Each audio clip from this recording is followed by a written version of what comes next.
कराची के बदनसीब शहरी एक मुद्दत से टारगेट किलिंग की मुसीबत में मुब्तला हैं। यहाँ पर वो लोग भी कत्ल हो रहे हैं जिनका किसी भी सियासी जमात से कोई ताल्लुक नहीं। इस शहर में एक दफा फिर इंसानों को भेड़ बकरियों की तरह ज़िबा किया जा रहा है और कल से अब तक 19 अफराद अपनी जान से हाथ धो बैठे हैं। लाहौर में बेरहम ससुराली अपनी बहू को तेजाब पिलाने के बाद फरार हो गए और वो इंसाफ की मुंतजर है। और रावलपिंडी के मजाफाती शहर टेक्सला से बैंक लूटने वाले गिरोह के 2 अरकान गिरफ्तार हो गए।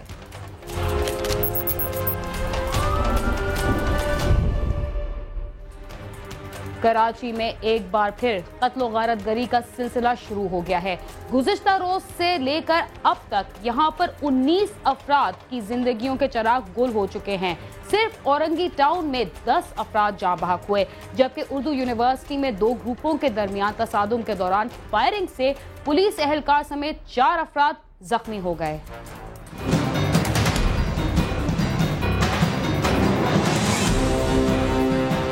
फायरिंग का खौफनाक सिलसिला औरंगी टाउन के इलाके अलीगढ़ से शुरू हुआ, जहां अचानक 2 ग्रुपों में फायरिंग का तबादला हुआ, जिसके नतीजे में अब तक 2 बच्चों समेत 10 अफराद हलाक हो चुके हैं। कत्ल और गारतगरी के बाइस लोगों में खौफ और हरास फैल गया, जिसके बाद शाहराहों पर सन्नाटा छा गया और शहर के बेशतर इलाकों में कारोबार और दुकानें बंद हो गयी। मुख्तलिफ इलाकों में टारगेट किलिंग के वाकयात पेश आए, जिनमें जिया आलम एडवोकेट को सर सैयद टाउन में फायरिंग करके हलाक किया गया, जबकि लियारी, मलीर, कोरंगी, बल्दिया टाउन और अजीजाबाद में भी दहशतगर्दों के हाथों कई हलाकतें हुईं। पुरतशद्दुद वाकयात के बाइस शहरी खौफजदा हैं और बेशतर इलाकों में सख्त कशीदगी पाई जाती है।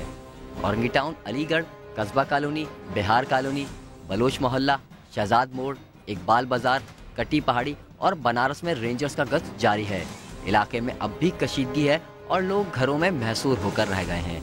मंगल की सुबह जामा उर्दू गुलशन इकबाल कैंपस में 2 ग्रुपों में तसादुम के दौरान फायरिंग की गई, जिसकी जद में आकर पुलिस एहलकार अहमद अली, रमीज, वली मोहम्मद और फिदा जख्मी हो गए, जिन्हें तिब्बी इमदाद के लिए करीबी अस्पताल ले जाया गया। फायरिंग से इलाके में खौफ और हरास फैल गया और दुकानें बंद हो गईं।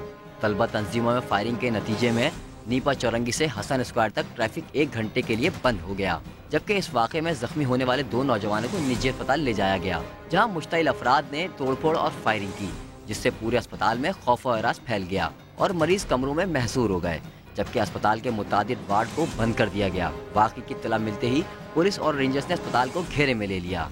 इस वाक़े के बाद पुरानी सब्जी मंडी और स्टेडियम जाने वाला रोड 1 घंटे तक बंद रहा। खुर्रम गुलजार, समा, कराची। महंगाई के इस दौर में वालदैन के लिए बेटी को बिहाना जुए शीर लाने के मुतरादिफ है। वालदैन बेटी की पैदाइश से ही उसकी शादी की फिक्र में घिर जाते हैं। दूसरी तरफ हमारे मुआशरे में ऐसे लोग भी मौजूद हैं जो किसी लड़की को बहू बनाकर घर तो लाते हैं, लेकिन उसको नौकरानी से भी कमतर हैसियत देते हैं, जिसे देखकर वालदैन जिंदा दरगोर हो जाते हैं। लाहौर में पिछले दिनों एक शीरखार बच्ची की मां को ससुरालियों ने तेजाब पिलाकर घर से निकाल दिया और अब वो इंसाफ के लिए दर बदर की ठोकरें खा रही है।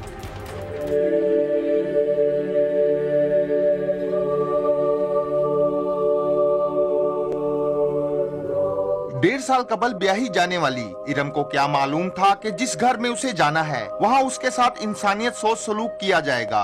शादी के बाद रवायती ससुराली झगड़ों ने उस वक्त शिद्दत इख्तियार कर ली जब उसके यहाँ बेटी पैदा हुई। उस पर जुल्मो सितम का बाजार गर्म कर दिया गया। इरम सब कुछ सहती रही, मगर चंद रोज कबल छोटे भाई की शादी पर जाने की इजाजत मांगने पर उसके शोहर फैसल आशिक ने अपनी माँ और बहनों के साथ मिलकर तशद्दुद करने के बाद उसे जबरदस्ती तेजाब पिला दिया।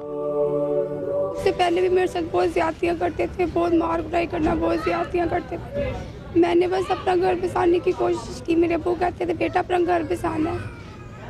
मैं किसी को कुछ बताती भी नहीं थी। फिर इन्होंने मुझे, मेरे सास ससुर ने, मेरी नंदों ने, मेरे हस्बैंड ने, फैसल ने मुझे पकड़ के मुंह में तेजाब डाल दी। इनके साथ सजा मिलनी चाहिए। मुंह से कहते हैं हमारी बेटी है, हमारी बेटी है, जो हम करते हैं हमारी बेटी है, लेकिन इनकी बेटियों का, लेकिन मुंह से कहते हैं, दिल से तस्लीम नहीं करते थे। अगर दिल से तस्लीम करते तो मेरे साथ ये कुछ ना करते। मुझे इंसाफ चाहिए और इनको सख्त किस्म की सजा चाहिए। हंजरवाल पुलिस ने इरम के भाई की दरख्वास्त पर फौरी मुकदमा तो दर्ज कर लिया, मगर मुलजमान को गिरफ्तार ना किया, जो अब घरों को ताले लगाकर रूपोश हो चुके हैं। जबकि इरम के शौहर ने उसके भाइयों के खिलाफ थाना शादमान में मुकदमे के इंदराज के लिए दरख्वास्त भी दे दी है। इरम के भाई का कहना है कि उसकी बहन के ससुराल वाले उन्हें धमकियां दे रहे हैं कि अगर सुलह ना की तो झूठे मुकदमात में फंसवा देंगे। अब भी जो ऐसा है कि अभी हमें वो प्रेशराइज कर रहा है कि हम ये केस की पैरवाई ना करें, ठीक है, और हम इस केस को यानी कि ख़त्म कर दें ऐसे ही, तो वो हमें धमकी दे रहा है कि अगर आपने इस केस की पैरवाई की तो हमने आपके खिलाफ और कुछ ख़राब कर देंगे। बहुत इस तरह की कुछ धमकी दे रहा है और साथ ये भी कह रहा है पुलिस को भी अपना काम ठीक से नहीं करने दे रहा, सिफारिश पे सिफारिश जो है उनको दिलवाता जा रहा है, ठीक है। इरम अब अपने मेके में है, उसकी जान तो बच गई, मगर उसका वालिद और फालिज की मरीजा उसकी वालदा इरम को घर बैठे देखकर जिंदा दरगोर हो चुके हैं। इरम के बाप का कहना है कि शादी के बाद से इरम के ससुराली कभी पैसों की डिमांड करते थे तो कभी कोई और चीज मांग लेते थे। जालमों ने मेरी बेटी को एक दिन भी सुकून का सांस नहीं लेने दिया। ये चीज इंसाफ होना चाहिए, सबको पहले अल्लाह ताला की ज़ात और उसके बाद साडी हुकूमत। इरम तमाम दिन अपने मेके में ससुरालियों की तरफ से छीन ली जाने वाली मासूम बच्ची को याद करके आंसू बहाती रहती है। चीफ जस्टिस साहब को अपील करना चाहती हूँ कि इनसे मेरी बेटी दिलाई जाए, क्योंकि दूसरों की बेटियों को ये नौकरानी बना के रखते हैं। मुझे इंसाफ मिलना चाहिए, और जैसा इन्होंने मेरे साथ किया है। मैंने 1.5 साल में पूरी कोशिश की है, मेरे अब्बू ने कोशिश की है मुझे बसाने की, मेरे भाइयों ने कोशिश की है कि मैं अपना घर बसाती रहूं। मैंने हर हाल में इनकी सख्तियां बर्दाश्त की है, क्योंकि ये दूसरों की बेटियों को बेटियां समझते नहीं थी सिवाय अपनी बेटियों को। उसका कहना है कि उसके खावंद के किसी लड़की के साथ ताल्लुकात थे। जब उसके यहाँ बेटी पैदा हुई तो उसकी सास ने फैसल को कहना शुरू कर दिया कि वो दूसरी शादी कर ले। शादी के 20 दिन बाद मेरी सास ने मेरे साथ उल्टी सीधी बातें करना शुरू कर दी। मुझे कहीं आने जाने नहीं देती थी, कोई आने जाने नहीं देती थी, कोई बात किसी किस्म की। अगर मैं कहीं आई हूँ तो पीछे से मेरे साथ ऐसे घर गई हूँ, मेरा ससुर मेरी सास मेरे साथ लड़ाई करना शुरू कर देते थे, क्योंकि बेटा भी जो था वो भी माँ बाप बहन भाइयों के था। इरम का कहना है, मैं तो अपनी बेटी के लिए ससुराल में जानवरों से भी बदतर जिंदगी गुजार रही थी। मैंने नौकरानियों की तरह ही मैंने अपनी बेटी रोती को नहीं देखती थी, मैंने नौकरानियों की तरह काम करती रही हूँ।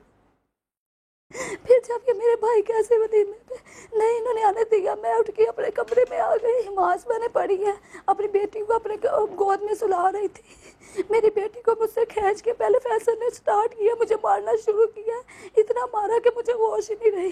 फिर इन्होंने पकड़ के मुझे नहीं पता कौन लेके आया, कैसे किया, मुझे तेजाब पिला दिया।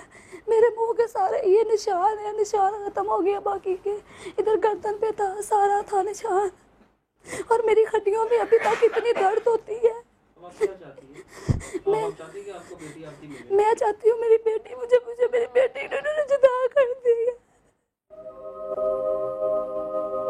सिर्फ इरम ही नहीं, हमारे मुआशरे में इस जैसी कई लड़कियां शादी के बाद ससुरालियों के जुल्मो सितम का निशाना बनती हैं और उनके वालिदैन बेटियों के उजड़ने का गम सीने से लगाए इस दुनिया से रुखसत हो जाते हैं। इस जुल्मो सितम के खात्मे के लिए मुआशरे के तमाम अफराद को अपना किरदार अदा करना होगा। ससुराल वाले ये क्यों नहीं सोचते कि उनकी बेटी भी किसी घर की बहू बनेगी। कैमरामैन मुर्तजिज इजाज के साथ आमिर शहजाद, समा, लाहौर।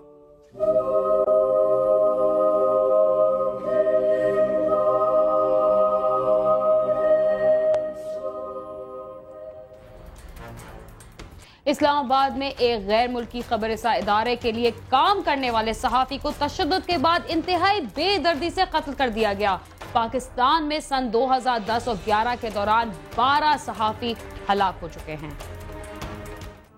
इस्लामाबाद में मारूफ सहाफ़ी सलीम शहजाद का कत्ल सहाफ़ियों पर होने वाले तशद्दुद और कत्ल का कोई पहला वाक़या नहीं है। इससे कबल भी यहाँ पर सहाफ़ियों के साथ जुल्म तशद्दुद के ऐसे कई वाक़े पेश आ चुके हैं। सहाफ़ियों की आर्मी तंजीम रिपोर्टर्स विदाउट बॉर्डर्स के मुताबिक पाकिस्तान में सन 2010 और 11 के दौरान 11 सहाफ़ी हलाक हुए। मलिक आरिफ समा टीवी के साथ कोयटे से मुंसलिक थे। वो दीगर सहाफ़ियों के साथ कोयटे के अस्पताल में अपने फ़राइज़ अंजाम दे रहे थे कि खुदकुश धमाका हुआ, जिसके नतीजे में वो हलाक हो गए।